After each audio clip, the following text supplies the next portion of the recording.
오늘 우리에게 주시는 말씀 같이 나눌게요. 오늘 우리에게 주시는 하나님의 말씀은 누가복음 15장 17절부터 21절까지의 말씀입니다. 누가복음 15장 17절부터 27절까지의 말씀인데요. 저 한 절, 여러분 한 절, 그리고 마지막 21절의 말씀은 한 목소리로 같이 읽도록 하겠습니다. 목사님이 먼저 읽을게요.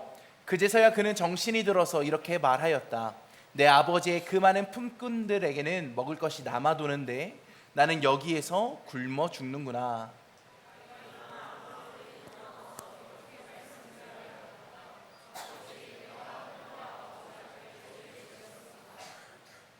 나는 더 이상 아버지의 아들이라고 불릴 자격이 없으니 나를 품꾼의 하나로 삼아 주십시오.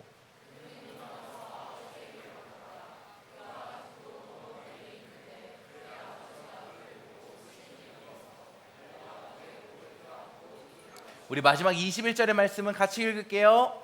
아들이 아버지에게 말하였다. 아버지, 내가 하늘과 아버지 앞에 죄를 지었습니다. 이제부터 나는 아버지의 아들이라고 불릴 자격이 없습니다. 아멘. 한동안 유행했던 유행어 중에 이런 말이 있어요. 인정? 그러면 뭐가 나와야 될 텐데. 인정? 다시 할게요. 얘들아, 너네 요즘 애들 아니야? 이거 옛날 건가? 목사님 옛날 사람인가? 한 번만 해줘. 알겠지? 인정? 인정. 뭐 이런 말이 있었어요. 아니야, 왜 목사님이 이 말을 하냐면 얼마 전에 목사님이 집 앞에 있는 슈퍼 가려고 횡단보도 앞에 이렇게 서 있는데 한 청소년 무리들이 막 이렇게 가는 거야. 그러면서 얘기를 하는데 PC방에서 나오는 길이었나 봐요. 야, 너 진짜 롤 개 못하더라. 이런 말 써도 되나? 막 그런 얘기를 하면서 나오는 거예요. 막 근데 너 인정? 막 이러면서 막 인정, 인정, 뭐 이러면서 나오는 거예요. 목사님이 그거 보고 생각나가지고 문득 해봤어요. 아무튼 근데 그 친구는 끝까지 인정 안 하더라. 그리고 목사님이 엊그제 사실 금요 예배 끝나고 집에 갔는데 컴퓨터가 너무 하고 싶은 거야. 그래서 롤을 켰어요. 오랜만에. 목사님 롤 잘할까요? 못할까요? 목사님의 롤 실력 누가 아니야라고 목사님한테.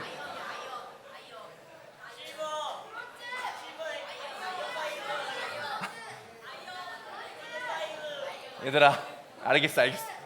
애들이 설교 얘기할 때는 조용히 있다가 게임 얘기만 하면 또. 목사님은 한마디만 할게요. 목사님은 다이아였어요. 아무튼 자, 목사님 오랜만에 롤을 하려고 갔는데 모르는 챔피언들이 너무 많은 거야. 그래서 목사님이 좀 하다 잘 못했어. 근데 그때 목사님이 뭐라고 먼저 했을까? 일단은 아니부터 시작했어요. 목사님도 목사님이 잘못하는 거를 인정하기가 싫었던 것 같아요. 그런데 생각해보면 오늘날을 살아가는 우리 모두가 이런 마음을 가지고 사는 것 같아요. 나의 잘못은 쉽게 인정해요? 아니면 쉽게 인정하지 않아요? 쉽게 인정하려고 하지 않아요. 가령 아까 누가 목사님 뚱뚱하다고 했는데 목사님이 아니라고 했거든요. 목사님이 뚱뚱해요? 안 뚱뚱해요? 오늘 목사님 보고 설교 15분만 딱 하라고 했는데 여러분들이 이렇게 비협조적으로 나오면 150분 할 거예요. 여러분, 목사님은 객관적으로 조금 통통해요. 날씬하다는 건 목사님 먹이는 거고, 목사님은 조금 통통한데 목사님은 이거를 인정하기가 싫은 거야. 그래서 아까 목사님 왜 이렇게 뚱뚱하세요? 라는 이 친구의 말에 아니, 목사님 뚱뚱하지 않아 라고 인정하지 않았었어요. 아무튼 오늘날을 살아가는 우리 모두는 이런 환경에 놓여져 있어요. 내 잘못, 내 부족한 것은 인정하기 싫은. 왜 그럴까?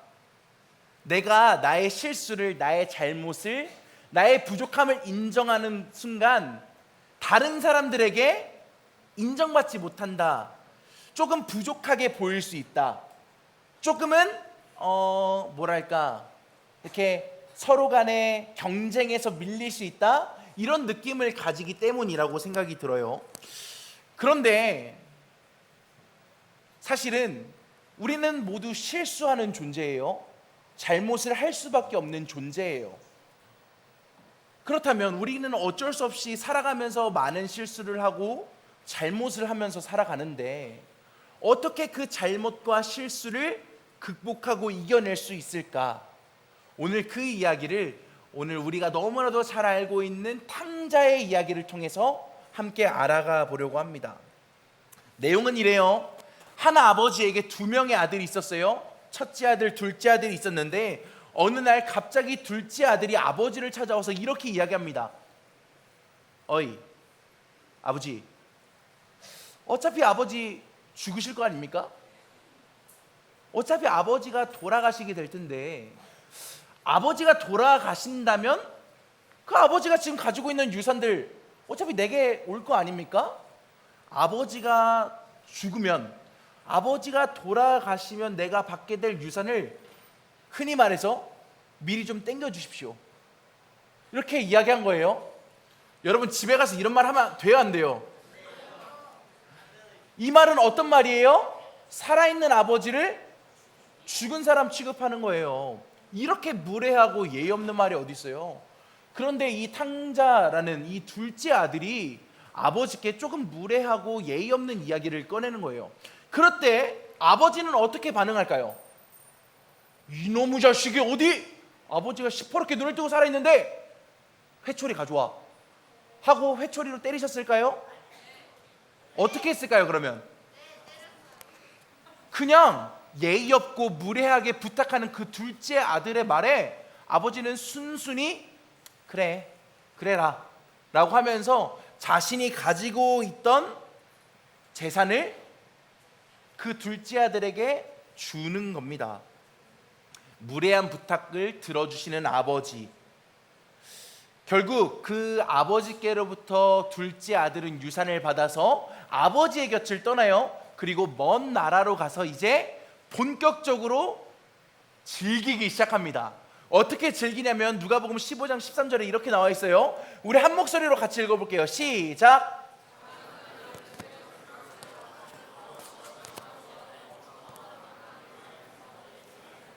자, 작은 아들이 아버지의 유산을 물려받았어요. 그 받은 유산을 가지고 어떻게 사업을 했어? 더 성공을 하고 아버지께 효자 노릇을 했을까요? 그럼 어떻게 살았다고요? 방탕하게 살면서 결국 그 유산을 어떻게 해요? 다 날려버리는 거예요. 다 까먹는 거예요. 아버지가 자신에게 주신, 어쩌면 자신의 무례하고 예의 없는 부탁을 들어주신 그 아버지의 기대에 미치지 못하는 둘째 아들의 모습이 보여지고 있는 겁니다. 그래서 결국 그는 어떻게 해요? 재산이 아무것도 없으니까, 돈이 없으니까, 있을 곳이 없으니까 그냥 그곳에 있는 한 사람에게 저 잠 좀 재워주십시오 라고 하고 돼지를 치는 일을 해요. 그런데 배고프잖아요. 먹을 게 없잖아요. 그래서 어떻게 해요? 돼지가 먹는 쥐염 열매라는 것을 먹으려고 하는데 그마저도 쉽지가 않은 거예요. 다시 말해서 이 둘째 아들의 처지가 어떤 처지가 됐냐면 돼지만도 못한 처지가 된 겁니다. 어쩌면 돼지의 삶이 더 낫다라고 평가할 수 있을 정도로 둘째 아들의 삶은 완전히 몰락해 버린 거예요. 자, 잘 것도 먹을 것도 의지할 사람도 없이 홀로 덩그러니 남겨진 둘째 아들의 모습.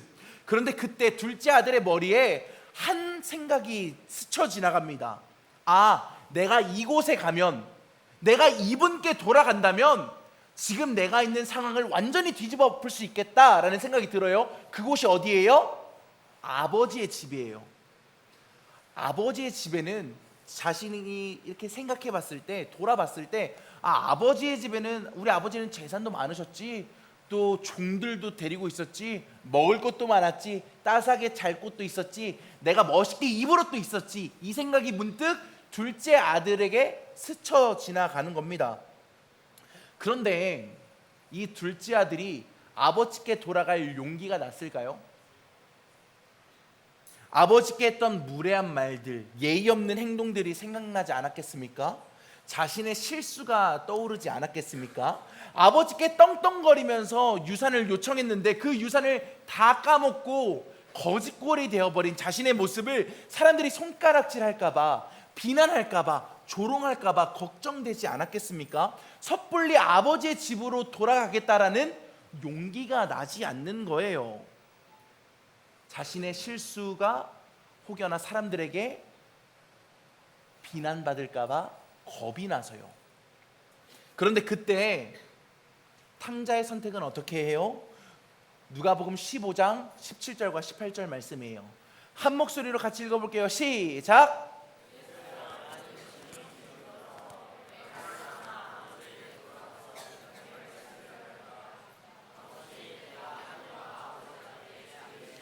자, 잠깐만 띄워놔 주세요.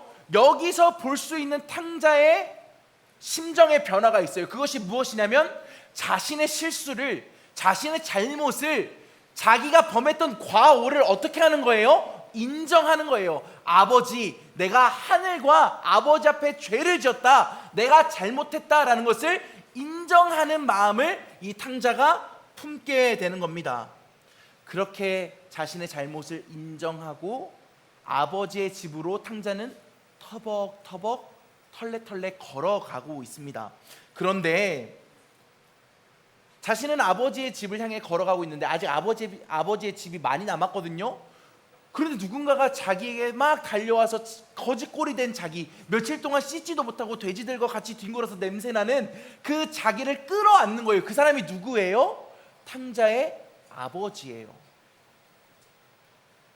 아무도 나를 받아주지 않을 거라고 생각했는데, 아무도 내 잘못과 내 실수를 이렇게 품어주지 않을 것 같았는데 자신의 잘못과 실수를 품어주는 사람을 만나는 거예요. 그 사람이 누구냐면 그 둘째 아들의 아버지예요. 아버지가 그 탕자를 끌어안고 그 탕자는 아버지와 함께 집으로 돌아갑니다. 그리고 우리가 알고 있는 이 성경의 이야기는 어떻게 끝이 나요? 아버지 앞에 자신의 실수를, 자신의 잘못을 인정한 둘째 아들을 아버지는 다시 품어주세요. 손에는 반지를 끼우고 발에는 신발을 신기고 거제꼴이 되어 있던 그 거지 같은 옷들을 다 벗기고 가장 좋은 새로운 옷을 입히고 아무것도 먹지 못해 줄여있던 이 탕자를 위해서 살찐 송아지를 잡아 성대하게 잔치를 베푸는 것으로 우리가 알고 있는 이 탕자의 이야기는 끝이 나게 됩니다. 여러분 혹시 책 중에 미움받을 용기라는 책 혹시 들어본 적 있어요? 나는 이 책 읽어봤다 하는 친구. 오, 진짜로? 진짜 읽어봤어요? 뭐야, 근데 손 왜 들었어? 안다고? 우리 선생님 중에 혹시 읽어보신 분 계세요? 자, 이 책은 누구와 누구의 대화로 구성되어 있죠? 철학자, 그냥 철학자인 할아버지와 청년의 질문과 대화 형식으로 되어 있어요. 목사님 조금 유식하죠? 그래도? 짜증나네. 이 책을 쉽게 목사님이 정리해서 이야기해 주자면 이거예요. 어떻게 하면 행복한 삶을 살 수 있을까? 어떻게 하면 우리가 조금 더 나은 삶을 살 수 있을까라는 이 질문을 가지고 할아버지와 어떤 청년이 서로 대화하는 그런 대화의 형식으로 구성되어 있는 책이거든요. 쉽게 이야기하면 목사님이 생각한 결론은 이거예요. 오늘 말씀의 결론이기도 해요. 내 어떤 행동이 사람들에게 미움받을 수는 있어요. 마치 둘째 아들의 이 행동이 사람들에게 미움받는 것처럼 말이죠. 근데 이 탕자가 미움받지 않는 방법이 있어요. 그것이 무엇이에요? 아버지의 집으로 돌아가지 않으면 돼요. 아버지의 집으로 돌아가면 누구도 탕자를, 둘째 아들을 비난하거나 정죄하지 않아요. 그런데 탕자는 자신의 잘못을 인정하고 미움받을 용기를 가지고 아버지의 집으로 발걸음을 옮겨요. 그때 어떤 일이 일어나요? 회복이 일어나는 거예요. 미움받을 용기를 가진 사람이 회복을 경험하게 된다는 거예요. 내 잘못을 인정하고 내 실수를 인정하고 변화될 수 있는 그 의지와 용기를 가진 사람만이 다시 회복될 수 있다라는 겁니다. 둘째 아들이 아버지의 재산을 다 잃어버린 상태에서 집으로 돌아가면 어떤 일이 벌어질까요? 모든 사람들이 손가락질을 할 거 아니에요. 야, 저런 패류나, 아버지께 무례한 일을 저지른 애가 어떻게 너 양심이 있어? 어떻게 다시 여기로 돌아와? 라고 사람들은 손가락질할 수 있어요. 비난할 수 있어요. 그런데 그 둘째 아들이 자신의 잘못을 인정하는 용기를 가질 때 아버지께서 그를 다시 품어주시는 회복이 일어나게 되는 겁니다. 여기서 우리가 기억해야 하는 중요한 포인트가 있어요. 그것이 무엇이냐면 이 탕자의 이야기는 바로 우리의 이야기라는 거예요. 우리는요, 실수해요. 잘못하며 살아가요. 왜 그럴까? 우리는 인간이라는 불완전한 존재이기 때문이에요. 얼마 전에 여러분, 목사님이 운동을 잘하는 몸처럼 보여요? 목사님은 운동을 참 잘해요. 목사님 어떻게 목사님한테 뻥치지 말라고 할 수 있어, 설교 시간에. 목사님은 운동을 참 잘하는데 목사님이 얼마 전에 친구들이랑 같이 농구를 하다가 목사님이 목사님답지 않은 실수를 하나 했어요. 근데 처음에는 내가 농구를 진짜 잘하는데 실수를 했다라는 거를 인정하기가 싫은 거예요. 그래서 어떻게 했을까요? 옛날에 축구 보면 이렇게 뭐 예를 들어서 길게 패스가 왔어. 근데 내가 느려서 못 잡았어. 그러면 어떻게 해요? 뒤도 돌아보지 않고 그냥 이렇게 하잖아요. 그냥 목사님은 목사님의 잘못을 인정하기 싫어서 그냥 흐지부지 넘어갔어요. 그런데 그러니까 목사님의 실력이 늘어요, 안 늘어요? 늘지가 않는 거예요. 목사님이 언제 실력이 늘게 되었을까? 목사님이 잘 못한다라는 것을 인정하는 순간, 그리고 어쩌면 친구들에게 너 왜 그렇게 했어? 라고 미움받을 용기가 생기는 순간 목사님이 조금 더 성장하게 되더라고요. 우리는요, 불완전하기 때문에 어쩔 수 없는 잘못과 실수를 저지르기도 해요. 그때 우리는 어떻게 해야 하냐면 자신의 잘못을 인정하고 돌아갈 수 있는 용기를 가진 사람들이 되어야 합니다. 자신의 잘못과 실수를 인정하지 않고 혹여나 미움을 받지는 않을까, 혹여나 혼나지는 않을까, 둘째 아들처럼 자신의 지난 잘못을 인정해야 하는 거예요. 둘째 아들처럼 자신의 잘못을 인정하지 않고 그냥 그렇게 숨어 있는 그 순간 우리는 아버지의 품 안에서 회복을 누리지 못하고 돼지가 먹는 쥐엄 열매로 생계를 유지해야 되는 겁니다. 근데 이 문제는 단순히 우리의 생활에서만 아니라 죄의 문제에서도 똑같아요. 우리는 죄인이에요. 아담과 하와가 선악과를 따먹고 나서 그들이 하는 행동이 뭐예요? 숨는 거예요. 자신의 수치와 죄가 하나님 앞에 드러날까 봐 부끄러워서 숨는 거예요. 그런데 하나님께서는요, 아담과 하와가 죄를 지었다라는 사실에 분노하는 것보다 슬퍼하셨어요. 왜? 아담과 하와가 숨어있는 모습이 슬프셨기 때문이에요. 아담과 하와가 죄를 저질렀다는 그 사실보다 아담과 하와가 자신들의 잘못을 가리려고 숨어있다는 그 사실이 하나님의 마음을 더 아프게 만드는 겁니다. 결국 아담과 하와가 하나님 앞에 나아가요. 그리고 자신들의 잘못을 인정해요. 그리고 그 순간 어떤 일이 일어나요? 하나님께서는 아담과 하와를 위해서 동물의 옷으로 가죽옷을 만들어서 그들을 입히시는 회복이 일어나게 되는 겁니다. 사랑하는 우리 모든 청소년들, 교사들, 여러분들에게 어쩌면 미움받는 용기가 있기를 축복합니다. 자신의 잘못을 인정할 수 있는 용기가 여러분들에게 생기길 바라요. 죄의 문제에서도 우리의 삶에서도 잘못을 인정하는 그 순간 우리의 삶에는 회복이 일어나고 어제보다 더 나은 삶을 살아갈 수 있는 희망이 생기게 되는 겁니다. 특별히 죄의 문제에서 우리가 하나님 앞에 잘못을 했다라고 인정하는 은혜가 있길 바라요. 그냥 죄를 저질렀다고 숨어 있는 것이 아니라 하나님과 더 멀어지는 것이 아니라 그럴 때일수록 나의 잘못을 인정하고 하나님 아버지께 나아갈 수 있는 용기가 있길 바라요. 그러면 그때 하나님께서는 여러분들에게 어떻게 하실까요? 여러분들에게 너 왜 잘못했어? 라고 벌을 주실까요? 책망하실까요? 아니요. 탕자의 아버지처럼 괜찮아. 너가 비록 잘못을 저질렀지만, 너가 나에게 잘못을 했지만 괜찮아. 내가 다시 너를 안아줄 거야. 너의 손에 금반지를 끼우고 너의 발에 좋은 신을 신기고 거짓골이 된 너에게 새로운 옷을 입혀주면서 굶주린 너에게 살찐 송아지를 잡으면서 잔치를 베풀어 줄 거야 라고 하나님께서 오늘날 우리에게 말씀하시는 겁니다. 사랑하는 청소년들, 그리고 교사 여러분들, 살아가면서 우리는 인정할 수 있는 용기를 가져야 해요. 나의 연약함, 나의 부족함, 나의 잘못들, 실수들, 죄의 문제들 인정할 수 있는 용기가 있기를 바랍니다. 그리고 그 용기를 가지고 하나님께 나아가세요. 하나님께서는 다시 여러분들을 넓은 품 안에 안아주시고, 무너져 있던 여러분들의 마음, 상한 여러분들의 마음, 상처받은 여러분들의 마음을 다시 회복시켜 주실 줄 믿습니다. 오늘 이 말씀을 기억하면서 우리 함께 찬양했으면 좋겠어요.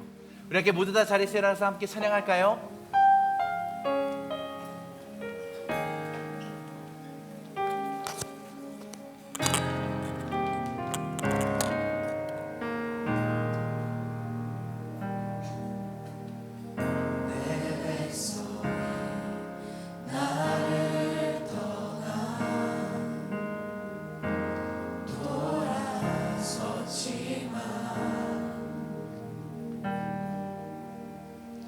내 삶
하나님, 나의 잘못을 인정할 수 있는 용기를 허락하여 주옵소서. 나의 잘못이, 나의 실수가 더 이상 나에게 올무가 되는 것이 아니라 이제는 그 올무를 벗어버리고 아버지께 돌아갔던 탕자처럼 그 어쩌면 미움받을 수 있는 용기를 가지고 아버지께로 돌아가 다시 회복을 경험하게 하여 주옵소서. 더 이상 나의 잘못을, 나의 실수를 책망하거나 혼내지 않으시는 하나님께 돌아가게 하여 주옵소서. 하나님께로 돌아갈 때 우리의 영혼은 다시 한번 깨끗게 될 줄 믿습니다. 사랑하는 우리 모든 청소년들, 청년들, 하나님 아버지께 돌아갑시다. 그 마음으로 우리 함께 기도하며 나아갑시다. 하나님, 우리의 마음을 다시 하나님께 돌이키기 원합니다. 멀어졌던 하나님과의 관계, 어쩌면 내 마음속에 가득했던 죄악, 그 모든 것을 이제는 뒤로 하고 하나님께 돌아갈 수 있는 용기를 허락하여 주옵소서. 나의 실수를 인정할 수 있는 용기를 가지고 나의 잘못을 뉘우칠 수 있는 용기를 가지고 하나님께로 돌아가 다시 한번 회복을 경험하고 새로운 삶을 살아가는 우리 모두가 되게 하여 주옵소서. 하나님, 어쩌면 오늘 성경의 이야기에 둘째 아들이 나의 모습이 아닌지 돌아봅니다. 죄를 짓고 방탕하고 또 어쩌면 내가 원하는 대로 살았던 그런 나의 모습을 이제는 돌이키길 원합니다. 둘째 아들이 자신의 잘못을 인정하고 뉘우치는 그 용기를 가졌을 때 아버지의 품으로 돌아가 새로운 삶을 허락받았던 것처럼 더 이상 나의 잘못과 실수에 연연하는 것이 아니라 그것을 뉘우칠 수 있는 용기를 품는 우리 모두가 되게 하여 주옵소서. 그리고 그 용기를 힘입어 하나님께 돌아가 이제는 더 이상 과거의 삶이 아니라 새롭게 허락하시는 새로운 삶을 살아가는 우리 모든 청소년들, 교사들이 되게 하여 주옵소서. 더 이상 죄의 문제에 좌절하거나 낭망하거나 넘어지거나 눈물을 흘리는 것이 아니라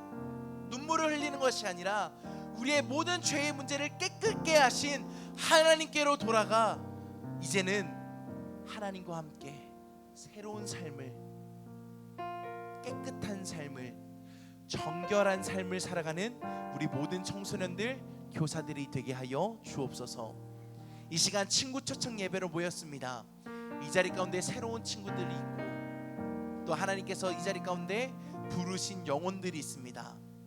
이들의 마음 가운데 하나님을 향한 믿음이 새겨지게 하여 주시고 예수님의 사랑이 경험되어지게 하시고 성령님의 도우심을 경험하는 인생들이 되게 하셔서 이들이 하나님의 자녀로 거듭나게 하시고 믿음을 품고 신앙을 가진 예수 그리스도의 제자들이 되게 하여 주옵소서.